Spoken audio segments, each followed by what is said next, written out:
지난 몇 주의 시간들, 몇 달의 시간이었죠. 사도신경의 말씀들을 하나하나 성경의 구절들을 통해서 나누면서 우리는 믿습니다 라고 하는 제목의 말씀들을 쭉 나눠왔습니다. 우리가 다시 사는 것을 믿고, 우리가 성도 안에 서로 하나 되는 것을 믿고, 예수 그리스도의 부활을 믿고, 십자가의 은혜를 믿고, 하나님의 창조를 믿는다라고 고백해 왔습니다. 자, 그럼 그 사도신경의 믿음의 고백들을 우리가 쭉 한번 다 살펴보았는데, 그럼 이제 우리가 그 믿는다라고 고백할 때 그 믿음이란 무엇인가에 대해서 오늘 이 시간 한번 생각해 봤으면 좋겠습니다. 어려운 신학 용어를 굳이 사용한다면 칭의와 성화 이런 표현들을 가지고서 이야기할 수 있는 내용들일 겁니다. 하지만 그런 신학적 표현들은 오늘 주일 저녁 예배로 좀 미뤄두고요. 오늘 이 오전 예배 시간에는 편안하게 우리가 좀 생각하는 생각들 그대로 함께 나누길 원합니다. 믿음이란 뭔가? 내가 믿는다라고 말하는데 난 도대체 어떻게 무엇을 믿고 있는가? 제대로 믿는다는 것은 뭔가? 이 질문, 이 고민이 오늘 나눌 말씀의 중심에 있습니다. 하이델베르크 요리문답의 21번째 문답은 우리 이전에 나누었었는데 기억하실지 모르겠습니다. 참된 믿음은 무엇인가? 라고 하는 질문입니다. 참된 믿음은 무엇인가? 그리고 이 질문에 대한 답은 하나님의 말씀을 통해 알리신 진리에 대한 확실한 지식, 그리고 성령께서 내 마음에 일으키신 굳은 신뢰, 두 가지입니다. 하나는 지식이고요, 하나는 신뢰입니다. 이 두 가지가 있어야 참된 믿음이라는 거죠. 먼저 지식이라고 하는 것은 믿음의 내용입니다. 내가 뭘 믿느냐라는 거죠. 믿는다고 말은 하는데, 믿습니다 하는데, 그럼 도대체 뭘 믿는가? 그 믿음의 내용을 알지 못하면서 말하는 믿음은 덧없는 거죠. 허무한 겁니다. 겉으로는 대단한 것처럼 보일 수 있으나 정말 그 안에는 아무런 내용이 없는 거죠. 그래서 우리는 그저 믿는 게 아니라 내가 무엇을 믿는지 알아야 합니다. 그리고 이 지식에 해당하는 진리가 무엇인가, 하나님의 말씀이 무엇인가에 대해 해당하는 것이 바로 우리가 그동안 나누었던 사도신경의 고백들입니다. 사도신경 자체가 성경의 말씀은 아니죠. 그러나 성경의 여러 말씀들을 통하여 하나님께서 우리에게 알게 하신 진리가 정리되어져 있는 것이 우리가 예배 때마다 고백하는, 이 땅의 모든 교회가 한 마음으로 고백하는 사도신경의 내용들입니다. 하나님에 대한 지식의 핵심이죠. 우리가 이미 보았던 것처럼 사도신경은 성부 하나님과 창조에 대하여서, 성자 하나님과 구원에 대하여서, 그리고 성령 하나님과 성화, 예수 믿는 구원받은 성도의 거룩해지는 삶에 대하여서 말하고 있습니다. 우리는 이 사도신경의 말씀들, 이 사도신경들의 고백을 통하여서 하나님이 누구신지, 우리의 구원이 무엇인지, 구원받은 우리가 어떻게 살아야 되는지에 대해서 아는 겁니다. 이제 지난 몇 달 동안 우리가 나누었던 그 사도신경의 고백들, 말씀들이 우리 성도님들의 마음속에, 머릿속에 성령의 은혜 가운데 잘 기억되기를 바랍니다. 예수를 믿는다 고백하는 우리 모든 성도님들, 내가 바라는 대로의 예수, 내 생각대로의 믿음이 아니라 하나님께서 주신 말씀대로 믿는, 하나님께서 알게 하신 대로 아는 참된 믿음 가운데 거하시기를 주님의 이름으로 축복합니다. 그저 믿는 게 아닙니다. 내 마음대로 믿는 게 아니죠. 알리신 대로 알고 믿으라 하신 대로 믿는 우리의 믿음, 이것이 참된 믿음입니다. 바라기는 우리 성도님들 예배 때마다 또 개인적으로도 사도신경을 읽고 고백하실 때마다 그저 습관적으로 지나가시는 것이 아니라 내가 이렇게 믿습니다, 다시 한번 내 믿음이 무엇인지 확인하고 기억하는 그런 시간들 되시기를 바랍니다. 그리고 이 지식에 이어서 두 번째로 얘기했던 것, 참된 믿음의 답으로 얘기했던 것이 신뢰죠. 신뢰라고 하는 건 뭐냐? 지식, 곧 성경의 진리에 대해서 흔들리지 않는 믿음입니다. 지식이라고 하는 것이 내가 뭘 믿는지에 대해서 아는 것이었다면, 내가 이걸 믿는 거야 라고 아는 것이었다면, 이제 그것을 아는 것에 그치지 않고 그 알미 내 삶으로 들어와서 삶으로 증거되는 겁니다. 하나님의 말씀을 그냥 머리로만 이해하고 넘어가는 게 아니라 이제 내가 아는 그 하나님의 말씀대로 사는 삶이죠. 신뢰. 그래서 참된 믿음은 하나님에 대해서 제대로 알고 아는 그대로 사는 겁니다. 근데 여기서 우리가 착각하지 말아야 될 것이, 이 참된 믿음이라고 하는 것은 전인격적으로 나의 모든 것을 통해서 드러나는 것인데, 이것은 내 의지나 내 결단으로만 되는 것이 아니라 성령의 역사 가운데만 온전하게 이루어진다는 것입니다. 내가 머리로 공부해서 알았고, 이제 알았으니까 내가 이제 예수 믿어야겠다, 내가 하나님 말씀대로 살아야겠다 결단하고 의지를 갖고 가지만, 그 의지와 결단 또한 우리에게 필요하겠지만 이 모든 것들이 본질적으로 성령 하나님의 일하심 가운데 있다는 것을 잊지 마시길 바랍니다. 내가 믿지만 또한 내가 믿는 게 아닙니다. 하나님께서 우리로 하여금 믿게 하시는 겁니다. 이것이 우리에게 위로가 됩니다. 물론 이 자리에 계신 모든 분들이 믿음의 결단을 내리고서 그 믿음을 붙잡고 나아가십니다. 그런데 여러분, 그 믿음을 어디까지 자신하실 수 있습니까? 일상 속에서 내가 예수를 믿음으로 붙잡겠다, 어디까지 확신하십니까? 물론 우리가 말할 수 있으면 내가 죽는 날까지 주님과 함께 하겠다, 나는 예수를 만났고 그 예수의 은혜 가운데 살아가겠다 말할 수 있죠. 고백할 수 있죠. 그 빈말이 아니라 진짜 나의 결단이고 도전일 수 있습니다. 그러나 욥과 같은 상황 속에 내가 던져진다면, 내가 생각하지 못한, 제발 내 삶 속에 그런 일은 없었으면 좋겠다라고 생각하는 도전 가운데 내가 부딪혔을 때라도 내 믿음을 자신할 수 있으십니까? 우리 누구도 그 상황 속에서 내 믿음을 자신할 수 없습니다.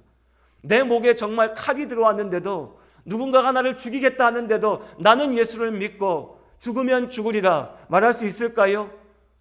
순간 감정에 취해서 나 그렇게 할 수 있습니다 말할지 모르지만, 사실 정직하게 하나님 앞에 서서 고백한다면 우리 중 누구도 거기에 대해서 내가 그렇게 할 수 있습니다 라고 말할 수 없습니다. 모르죠. 알지 못합니다. 사람이니까요.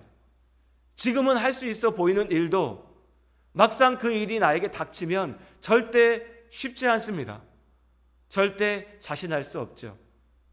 우리가 말하는 우리의 결단, 의지, 도전, 대단한 것 같지만요, 사실 아무것도 아닐 수 있습니다. 그래서 우리는 나의 믿음, 나의 결단에 의지하지 않습니다. 성령 하나님의 도우심, 내가 믿는 것이 아니라 나로 하여금 믿게 하시는 그 하나님의 은혜, 그 하나님의 은혜를 붙잡는 것입니다. 지금 생각 같으면 내가 저런 일이 닥쳤을 때 어떻게 하나님을 의지하고 붙잡고 나아갈 수 있을까 싶지만, 그 일이 나의 삶에 닥쳐올 때라도 내 안에 함께 하시는 성령께서 나에게 믿음을 주시고 용기를 주시고 위로하시고 지키실 것을 알기에 나를 믿는 것이 아니라 하나님을 믿고 우리의 삶을 살아가는 것입니다. 참된 믿음이 우리 안에 있습니다. 알고 그 아는 대로 사는 것이지요. 그러나 그 참된 믿음은 내 안에 있는 것이 아니라 성령께서 나에게 주신다라고 하는 것을 잊지 마시기를 바랍니다. 이 참된 믿음을 붙잡고 나아갑니다. 자, 그런데 이 참된 믿음, 그리고 신뢰, 내 삶으로 믿음 앞에 나아간다라고 하는 것에 대해서 좀 더 깊게 생각해 보죠.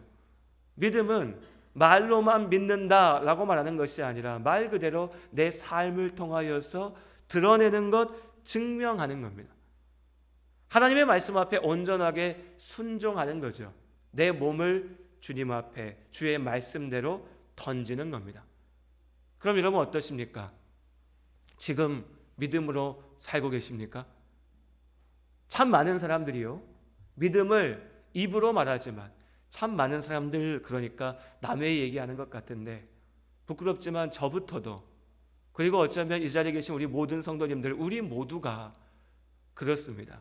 믿음을 이야기하고 믿는다 고백하지만 사실 참 많은 때에 우리의 믿음은 내 몸을 던지는 믿음이기보다는 그저 적당히 한 걸음 내딛고 적당히 손을 내미는 믿음에 멈춰 있습니다. 속된 말로 얘기하면요, 간 보는 겁니다. 아, 내가 하나님 알아. 하나님 믿어. 하나님이 나를 지키신다 하셨고 하나님 안에 내 삶의 목적과 의미가 있다 하셨어. 여기까지 말로 하는 건 참 쉽습니다. 그런데 그 다음이죠. 그 다음 내 삶 속에 참으로 하나님을 붙잡고 내 삶을 던질 수 있는가. 인생이라고 하는 낭떠러지 위에 서서 내 생각과 계산을 가지고 나아가는 게 아니라 온전히 내 삶을 하나님 앞에 던질 수 있는가 라고 하는 이 하나님의 물음 도전 앞에 섰을 때 우리는 적당하게 간보고 적당하게 손만 내미는 겁니다. 앞이 보이지 않는 어두운 캄캄한 자리 속에서 이렇게 서서요, 발만 한번 쭉 앞으로 내밀어 보는 겁니다. 그리고 발을 디뎌 보는 거죠. 내가 가도 되나? 이렇게 해도 괜찮을까? 손 한번 내밀어 보는 겁니다. 뭐가 내 손에 잡히나? 딱 거기까지죠. 처음 하나님을 만난 사람이라면 그럴 수 있습니다. 이제 믿음이 무엇인지 처음 붙잡는 사람이라면 그럴 수 있습니다. 기드온처럼 하나님, 내가 하나님이 계시는 건 알 것도 같은데 그 하나님의 능력이 진짜인지 내가 잘 모르겠습니다. 그러니까 내가 양털을 놨을 때 이걸 적게 해 주십시오. 아, 이제는 이 양털이 마르게 해 주십시오. 시험하는 거죠. 하나님은 뭐라 하셨습니까? 하나님을 시험하지 말라 하셨죠. 그럼에도 하나님께서 기드온의 그 시험을 넘어가 주신 것은 그의 연약한 믿음, 그의 믿음 없음을 알기에, 그가 믿음을 갖게 하기 위하여, 그를 부르기 위하여, 그를 세우시기 위하여서 그의 그 어리석음을, 죄악을, 모자람을 넘어가 주신 겁니다. 우리도 우리 시작은 그럴 수 있습니다. 하나님, 내가 예수 믿으니까 그래도 내가 주일날 예배는 안 빼먹고 나가볼게요. 예배 드려볼게요. 그럼 내 삶이 어떻게 달라지는지 한번 보여주세요. 하나님, 내가 그래도 하나님 말씀 듣고 요건 이렇게 좀 한번 바꿔볼게요. 그럼 나한테 어떤 일이 생길까요? 복이 생깁니까? 복 주십시오. 그럼 내가 뭔가 좀 달라져 보겠습니다. 시작은 그럴 수 있다고요. 그런데 언제까지요? 언제까지 그렇게 해야 됩니까? 언제까지 간보고, 언제까지 눈치 보고, 언제까지 발만 슬쩍 내밀어 보고 그 자리에 멈춰 있을 겁니까? 그리고 그것을 믿음이라고 말합니까? 그건 참된 믿음일 수 없습니다. 시험하는 거죠. 계산하는 겁니다. 하나님께서 우리에게 바라시는 믿음, 오직 의인은 믿음으로 살리라 말씀하신 그 믿음의 삶이라고 하는 것은 그런 것이 아닙니다. 하나님 앞에 내 삶을 온전히 던지는 겁니다. 계산하고 손 내밀어 보고 두드려 보고 발을 내딛어 보고 무언가 디딜 자리가 있으니까, 무언가 잡히니까, 뭐가 될 것 같으니까 나아가는 것이 아니라 내 눈에 아무것도 보이지 않고 내 발에 디뎌지는 것이 없어도 하나님께서 그 길을 걸으라 하실 때 그 자리로 내 발걸음을 내딛는 겁니다. 베드로가 예수의 말씀을 듣고 바다 위에 발을 내딛었던 것처럼 믿음의 사람들이 주의 말씀을 붙잡고 아무것도 보이지 않는 그 자리로 나아갔던 것처럼 그것이 믿음이죠. 오해하지 마십시오. 또 이 말씀 듣고 어떤 분들이 혹여라도, 우리 예담교 성도님들 그런 분들 없으실 거라 생각하지만, 내 인생에 어떤 결정의 순간이 있고 내가 무언가 판단을 내려야 될 때 마치 도박하듯이, 아, 이것만 되면 뭔가 대박 날 것 같은데, 그래, 하나님 뜻이 거기 있겠지 라고 하면서 도박하듯이 내 인생 던져놓고 이게 믿음이다? 이건 믿음 아닙니다. 잘 구별해야 됩니다. 믿음은요, 하나님의 말씀을 믿는 겁니다. 근데 많은 사람들이 착각하는 게 내가 바라는 것, 내가 원하는 대로 되는 것을 믿습니다. 이걸 구별하시기 바랍니다. 사람들이 믿음을 얘기하면서 내가 믿으니까 이렇게 될 거야. 나는 잘 될 거야. 나는 복 받을 거야. 우리 집은 성공할 거야. 내 자녀들은 잘 될 거야. 왜? 내가 그렇게 믿으니까. 내가 믿으니까 하나님께서 이루어 주시겠지. 그럼 여러분 뭘 믿는 겁니까? 하나님을 믿는 건가요? 아니죠. 내가 바라는 대로, 내가 원하는 대로 되어 있을 나의 모습, 나의 성공, 내가 만들어낸 나의 복을 믿는 겁니다. 잘 될 것을 믿는 거죠. 이건 믿음이 아닙니다. 이것도 세상에서 말할 때 믿음일 수 있겠죠. 그러나 하나님께서 우리에게 주신 믿음은 그런 게 아닙니다. 어디에 하나님께서 우리에게 네가 한번 꿈꿔봐라, 네가 바라봐라, 그럼 그것대로 될 거야, 이렇게 말씀하셨습니까? 하나님 그렇게 말씀하지 않으셨습니다. 하나님은요, 하나님을 믿으라 하십니다.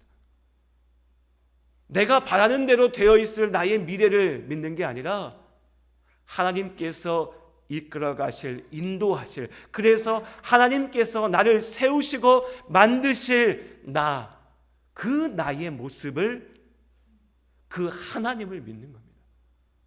이게 믿음이죠. 사람들이 착각하는 거예요. 믿음을 마치 하나님을 조종할 수 있는 어떤 조종기처럼 생각합니다. 핸들처럼. 믿음이라는 이름으로 내가 이 믿음이라는 핸들을 붙잡고 있으니까 내가 왼쪽으로 가면 하나님도 왼쪽으로 가고, 내가 오른쪽으로 가면 하나님도 오른쪽으로 갈 거야. 믿음이요, 무슨 도깨비 방망이 같이 생각하면 착각하죠. 믿음은 그게 아닙니다. 믿음은 내가 하나님을 이용하는 도구가 아니고 하나님께서 나를 살리시는 하나님의 도구입니다. 하나님께서 나에게 믿음을 주시고 이 믿음으로 내가 하나님을 붙잡을 때 하나님께서 나의 길을 인도해 가시는 겁니다. 내가 왼쪽으로 가고 싶다고 하나님 내가 믿으니까 무조건 왼쪽으로 갑시다가 아니라 하나님께서 나에게 오른쪽으로 가라 하실 때 내 눈에는 이 왼쪽 길로 가야 될 것 같고, 내 눈에는 이 왼쪽이 성공의 길이고 평안의 길이고 뭔가 되는 길처럼 보여도 하나님께서 오른쪽으로 가라 하시니, 하나님의 말씀이 다른 길에 있으니 그 말씀을 믿고 내가 움직이는 겁니다. 이게 믿음이죠. 이것이 참된 믿음입니다. 이것이 삶으로 증거하는 믿음입니다. 이단교회 우리 모든 성도님들, 이 참된 믿음 안에 거하는 우리가 될 수 있기를 원합니다. 입으로 말하는 믿음은 쉽습니다. 내가 만들어낸 믿음을 쫓아가는 것도 쉽습니다. 그러나 하나님께서 주시는 참된 믿음을 붙잡고 하나님을 쫓아가는 것은 어렵습니다. 그러나 그 어려운 길이 우리에게 쉬울 수 있는 것은, 다시 말씀드리지만 이 믿음이 내 결단, 내 능력, 내 의지에서 나오는 것이 아니라 하나님께서 나에게 주신 선물이기 때문입니다. 우리 안에 이 믿음이 있습니다. 산을 옮길 믿음이 있습니다. 작고 연약하지만 주님께서 걸어가라 하신 그 길을 걸어갈 수 있는 믿음이 있습니다. 그 믿음 붙잡고 나아갈 때 하나님께서 우리가 욕망하는 성공이 아니라 우리가 꿈꾸지 못하고 우리가 기대하지 못한 참된 성공으로 우리의 삶을 채우실 줄을 믿습니다. 우리가 바라고 우리가 원하는 모습대로의 내가 아니라 우리의 기대를 넘어 더욱 완전한 모습으로 하나님 나라의 자녀다운 모습으로 세워져 있는 나를 만드실 것을 믿습니다. 그렇게 믿고 그 믿음 앞에 삶을 던지는 우리가 될 수 있기를 원합니다. 말 그대로 내 삶을 하나님의 말씀을 온전히 지키기 위하여서 드리는 겁니다. 그리고 또 한 가지, 우리가 믿음으로 산다, 믿음으로 행한다, 믿음의 열심을 다한다 라고 말할 때 빠지는 함정이 한 가지 있습니다. 그건 뭐냐면 내 열심을 통해서 무언가를 이루려고 하는 거죠. 특히나 내 열심을 통하여, 내 공로를 통하여서 나의 구원을 이루려고 합니다. 그야말로 심각한 착각입니다. 예수 잘 믿는다, 교회에서 열심히 섬긴다, 무언가 세상 속에서 저 사람 예수 잘 믿는 사람이야 라고 말 들을 때 그때 우리가 더욱 빠질 수 있는 함정이죠. 내 열심으로 무언가 이루겠다. 내 열심으로 복받겠다. 내 열심으로 하나님을 움직이겠다라는 거죠. 이것도 좀 쉽게 풀어서 말씀드려볼까요? 속되게 얘기하면 이게 뭡니까? 이 본전 생각하는 겁니다. 본전 생각하는 거예요. 계산하는 겁니다. 투자하는 거죠. 내가 이만큼 했으니까 하나님이 나한테 이렇게 주시겠지. 내가 이렇게 예배 안 빠지고 열심히 예배 드렸으니까 하나님도 내 이 열심을 보셨으면 뭔가 나한테 잘 되게 해주시겠지. 내가 교회 일에 이렇게 열심히 참여하고 나섰으니까 나의 이 열심을 보셨으면 하나님이 나한테 복 주시겠지. 내가 쉬지 않고 하나님 앞에 기도하고 바랬으니까 하나님이 살아계시면 내 이 수고와 열심과 노력을 보시고 내 자식이 잘 되게 해주시고 우리 집이 잘 되게 해주시겠지 라고 생각하는 거죠. 이게 참 어렵습니다. 이 열심이라고 하는 게 믿음의 열심과 내가 만들어낸 나의 공로, 율법적인 공로가 잘 구별되지 않으니까요. 그래서 우리는 이걸 가지고 누굴 판단할 수 없습니다. 다른 사람을 보면서 저건 진짜 열심이야, 저거는 공로에 빠져 있는 거야, 이걸 누가 압니까? 아무도 모릅니다. 때로는 나 자신도 스스로를 속일 수 있는 주제니까요. 다만 우리가 하나님 앞에 온전하게 서기 위해서 이 함정, 이 사단의 유혹 앞에서 하나님 앞에 정직하게 스스로를 돌아보고 고민해 봐야 됩니다. 분명한 건 뭐냐면요, 나의 공로는 결코 구원을 얻을 수 없다는 겁니다. 하나님 앞에 나의 선한 행실이, 나의 열심이, 나의 노력이 얼마만큼의 가치가 있을까요? 우리 이 자리에 계신 우리 성도님들, 지금까지 살아오시면서 긴 시간 동안 매주 예배 드리고, 매주가 뭡니까? 주일 아침 저녁에, 주중에 수요일에, 또 평일에도 나와 기도하고 예배하고 말씀 앞에 살아오신 그 시간들, 그 열심들이 있습니다. 하나님 말씀대로 살아보려고 정말 꼴보기 싫은 인간들도 용서하고, 정말 내 욕심이 치솟을 때 그 욕심을 던져내고, 나를 낮추고 하나님을 섬기기 위하여, 사람을 사랑하기 위하여 애쓰며 도전했던 그 시간들이 있습니다. 우리 성도님들 다 그렇게 살아오셨죠. 지금도 그렇게 살고 있습니다. 그런데 그 열심이, 우리의 그 노력이 하나님 앞에서 얼마만큼 가치가 있을까요? 10배, 30배, 60배, 100배 얼마만큼의 상을 받을 수 있을까요? 하나님의 말씀은요, 답은요, 구원의 문제에 있어서 우리의 열심은 가치가 없는 것과 마찬가지라는 겁니다. 우리 기분 나쁠 수 있습니다. 손해보는 것 같죠. 투자의 개념으로 하나님과의 관계를 계산하려고 하는 사람이 이 말을 들으면 진짜 기분 나쁠 수 있습니다. 내가 지금 몇십 년을 예수 믿고 왔는데, 내가 교회 앞에 한 게 얼마만큼 많은데, 내가 하나님 말씀 지킨다고 얼마나 손해봤는데 그게 하나님 앞에는 가치가 없다고? 기분 나쁘죠. 화나죠. 본전 못 찾을 것 같잖아요. 그런데 하나님께서는 분명히 그렇게 말씀하십니다. 우리가 아무리 열심을 다해도, 내가 아무리 노력하면서 하나님 앞에 잘 보이려고 해도, 내가 아무리 세상 가운데 선한 일을 많이 해서 세상에서 칭송을 받아도 그 모든 것들은 나의 죄를 씻어 내가 하나님 앞에 온전히 구원받는 데는 하나도 도움되지 않습니다. 여기서부터 시작해야 됩니다. 공덕을 쌓아서 은혜 받는다? 착각입니다. 거짓말이죠. 죄입니다. 사단의 유혹이죠. 우리는 오직 예수 그리스도의 십자가의 은혜, 죄 없으신 예수님의 그 죽으심, 나를 향하신 하나님의 그 사랑 안에서만 살 수 있습니다. 내 열심이 아니라, 내 노력이 아니라. 그럼 내 열심이 무슨 필요냐? 내 노력이, 나의 도전이 무슨 의미가 있냐? 이렇게 한번 생각해 보세요. 어린아이가 집에서 집 청소를 도와준다고 나섭니다. 우리 가정마다 그런 경우들이 있으실 겁니다. 그럼 어떻습니까, 여러분? 저희 집도 아이들이 이제 좀 돕는다고 하는데, 그럼 그 일들을 맡기고 나서 부모가 손 놓고 딱 뒤돌아서 가면 되나요? 야, 너 이것 좀 해놔 라고 맡겨놓고 이제 다 끝났겠지, 완전히 끝냈겠지 라고 생각할 수 있습니까? 그런 부모 아무도 없을 겁니다. 저희 딸이 이제 조금 컸다고 집에서 엄마 설거지하면 도와준다고 옆에 와서 막 설거지해요. 예쁘죠? 아빠 눈에 보면 얼마나 예쁘겠습니까? 칭찬해주고 싶죠. 그런데 다들 생각하시겠지만 그 아이가 그 일 엄마 다 했어요 라고 돌아서면 엄마 어떻게 해야 될까요? 다시 가서 다시 해야죠. 그게 되겠습니까? 안 되죠. 다시 해야 돼요. 다시 손대야 됩니다. 청소한다고 청소기 열심히 돌려도 다시 손대야 됩니다. 완전하지 않으니까요. 그래도 기쁘죠. 그래도 고맙죠.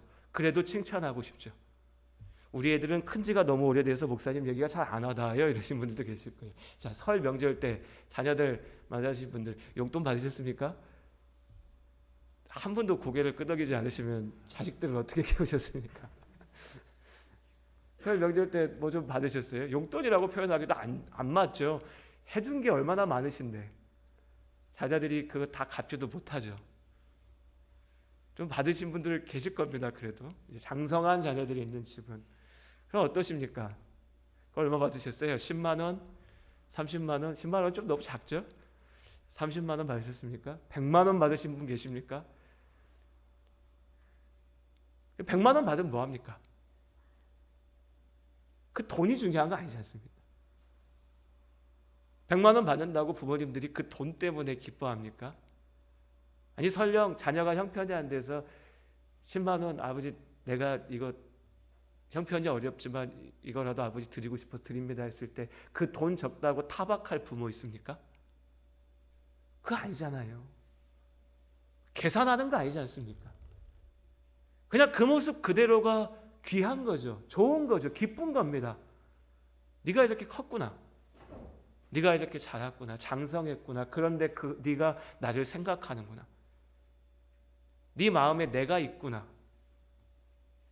이거 아닙니까? 그 마음이 있기에 자녀를 바라보면서 기뻐하고 칭찬하고 좋아하는 것, 그게 부모의 마음이죠. 우리를 보는 하나님의 마음이 그렇습니다. 우리가 뭔가 대단한 걸 해서 하나님 앞에 상 받는 게 아닙니다. 착각해서는 안 됩니다. 하늘에 상급을 쌓는다라고 표현하니까 내가 막 뭔가 엄청난 걸 막 해야 그때야 비로소 하나님이 너 그렇게 대단하게 열심히 했어, 너 잘했구나, 내가 이제 너한테 상 줄게, 이렇게 착각해서는 안 됩니다. 우리는 이미 상 받았습니다. 이 자리에서 우리 모든 성도님들 하나님의 나라에 하나님의 자녀가 되는 축복을 받으신 줄로 믿습니다. 그리고 이보다 더 큰 복이 어디 있습니까? 무슨 복을 원하세요?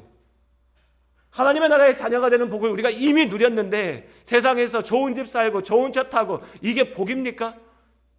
복일 수 있죠. 그러나 비교할 수 없는 작은 것이죠. 이미 나에게 가장 좋은 것, 가장 큰 것 다 주셨습니다. 우리 그렇게 말하지 않습니까? 거룩하게 말하잖아요. 하나님의 나라의 복을 받았습니다. 그런데 그렇게 거룩하게 말해놓고 정작 내 삶의 속에 들어가서는 하나님 내가 이거 할 테니까 이거 주세요. 내가 이거 한번 해볼 테니까, 내가 이렇게 열심을 다해볼 테니까 이것 좀 이루어주세요. 되게 해주세요. 바랍니다. 자녀가 와서 명절이니까 아버지 용돈 드릴게요 하고 1,000만 원 줬어요. 다음 추석 때 1,000만 원 더 드릴게요 합니다. 그런데 그 자녀의 마음속에 내가 이렇게 많이 드렸으니까 우리 아버지 어머니 돌아가시고 나면 그 유산 다 내 거 되겠지. 내가 지금 1,000만 원씩 2,000만 원씩 1억씩 부모님 갖다 드려도 나중에 10억 100억 받을 수 있겠지 라고 생각하고 있다면 여러분 기쁘시겠습니까? 너무너무 슬플 것 같지 않으세요? 너무 괴로울 것 같지 않으세요? 저 아이가 나를 사랑하는 게 아니라 나를 이용하는구나.